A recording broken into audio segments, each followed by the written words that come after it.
श्री साई सच्चरित्र अध्याय 3।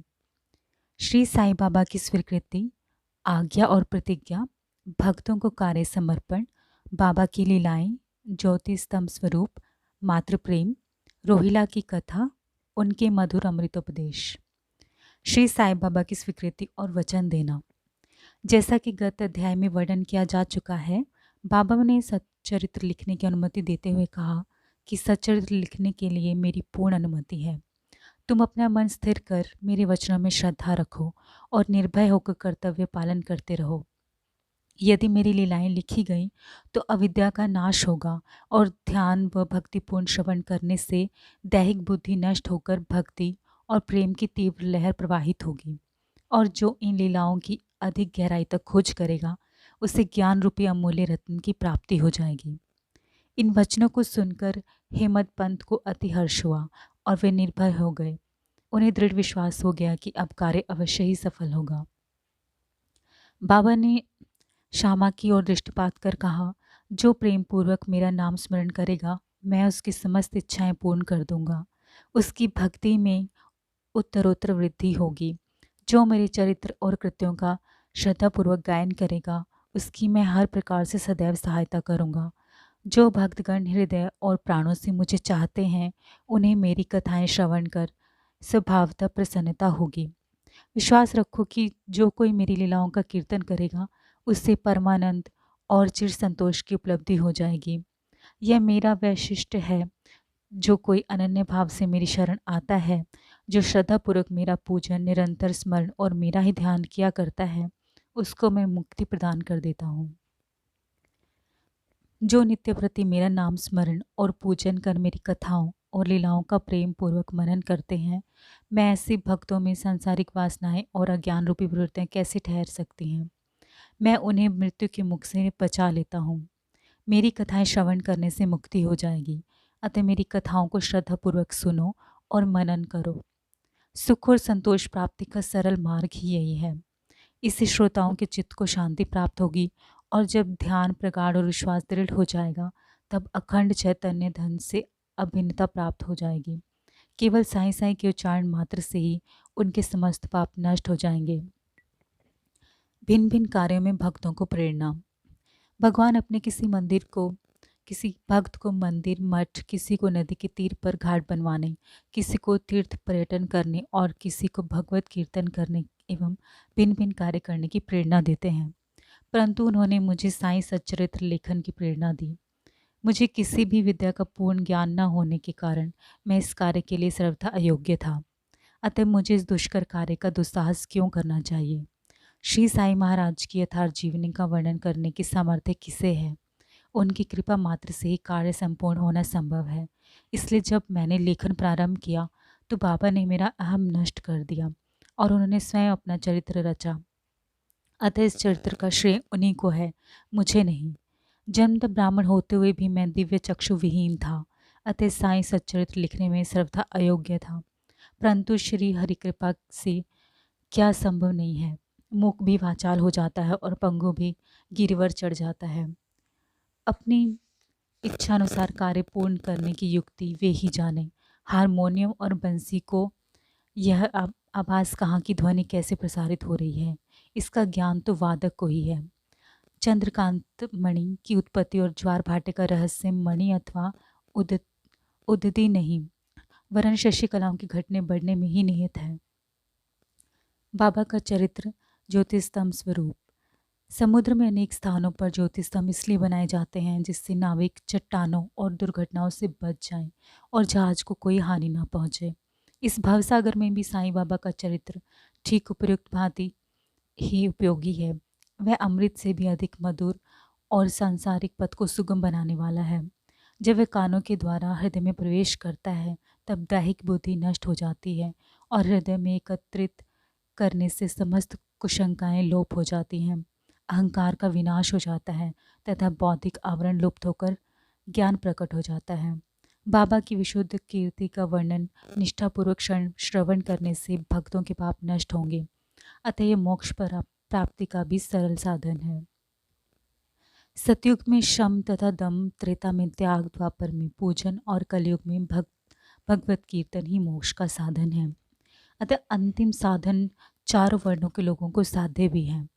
अन्य साधन योग, त्याग, ध्यान धारणा आदि आचरण करने में कठिन है, परंतु चरित्र तथा हरि कीर्तन का श्रवण तो अत्यंत ही सुलभ है।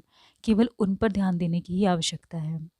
कथा श्रवण और कीर्तन से इंद्रियों की स्वाभाविक विषय शक्ति नष्ट हो जाती है और भक्त वासना रहित होकर आत्म साक्षात्कार की ओर अग्रसर हो जाता है।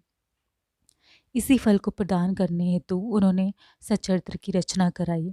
भक्तगण अब सरलतापूर्वक चरित्र का अवलोकन करें और साथ ही उनके मनोहर स्वरूप का ध्यान कर गुरु और भगवत भक्ति के अधिकारी बने तथा निष्काम होकर आत्म साक्षात्कार को प्राप्त हों। साई सचरित्र का सफलतापूर्वक संपूर्ण होना यह साई महिमा ही समझे। हमें तो केवल एक निमित्त मात्र ही बनाया गया है। मात्र प्रेम। गाय का अपने बछड़े पर प्रेम सर्वविदित ही है। उसके सतवन सदैव दुग्ध से पूर्ण होते हैं और जब भूखा बछड़ा स्तन की ओर दौड़कर आता है तो दुग्ध की धारा स्वतः प्रवाहित होने लगती है। उसी प्रकार माता भी अपने बच्चे की आवश्यकता का पहले से ही ध्यान रखती है और ठीक समय पर स्तनपान कराती है। वे बालक का श्रृंगार उत्तम ढंग से करती है, परंतु बालक को इसका कोई भान ही नहीं होता। बालक के सुंदर श्रृंगार आदि को देखकर माता के हर्ष का पारावार नहीं रहता। माता का प्रेम विचित्र, असाधारण और निस्वार्थ है। उसकी कोई उपमा नहीं है। ठीक इसी प्रकार सद्गुरु का प्रेम अपने शिष्य पर होता है। ऐसा ही प्रेम बाबा का मुझ पर था। उदाहरणार्थ वह निम्न प्रकार था।